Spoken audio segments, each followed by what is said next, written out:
an experienced photographer who's done this for a certain amount of time are so crucial. Because if you hand someone, so we all been out in public, where we ask a stranger off the street, like, hey, can you take a picture for me? You might have the top-notch iPhone, right? Great camera quality. You ask them to take a picture of you. They give you the phone back, and it's terrible. It's either terrible because the lighting is bad, where the sun is behind you, so you've had so your face is just completely, shadowed out. Mm-hmm. They might be a little bit shorter than you, so they're taking photos from below, and so now that like third chin is showing.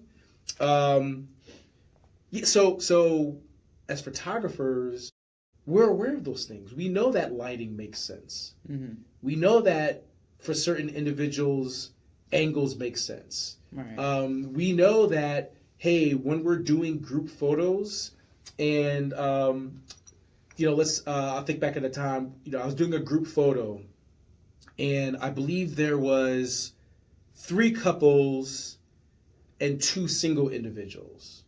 Well, in that instance, I might know not to put the couples all on one side and the single folks on the other side, because it might make them feel like, it might make them feel some kind of way that like I've like excommunicated them. So it's all these sorts of things that a trained, experienced photographer, it's way more than just point and shoot. It's way more than just point and shoot. That's what we think it is, right? Yeah. That's why everybody with a camera phone now. Yeah. And the filters. And yeah. I have never used a filter a day in my life. My thing is this. Now tell me this. Haven't you ever seen a picture of a person and then when you see them in public, you're like, there's no way. There's no way. There's no way. I don't ever want anybody to ever. I'm single, so when I put my picture out on the dating app, I don't use a filter. Okay? This is what you get. This is what you see so that I know at 2 in the morning. Look, so when you swipe right, I know what you expected. Ghost face killer at 2 in the morning. This is what it looks like. You're absolutely right about that. And I was going to mention something. So the other key aspect, and this is, as a photographer, I've done a lot of photos where you have to anticipate moments. Yeah. Anticipate movement. So for the authors out there who, let's say you're at a book signing event, right? And there's people coming up to you, you're signing, you're engaging with the audience, et cetera, et cetera.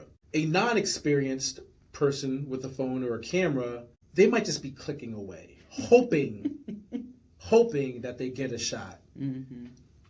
As a photographer, you anticipate moments. So I anticipate that, Faris, if you're sitting down and I see an individual walking through the door and they have a pen in their hand, I know the shutter speed for my camera, the milliseconds it might take from when I click the button to when it captures the photo. So I anticipate, I see that person walking through the door, they're headed to you with the pen. I know there's a moment that's about to happen. And so I take that picture fractions of a second before they start engaging with you, and then I can freeze that moment in time.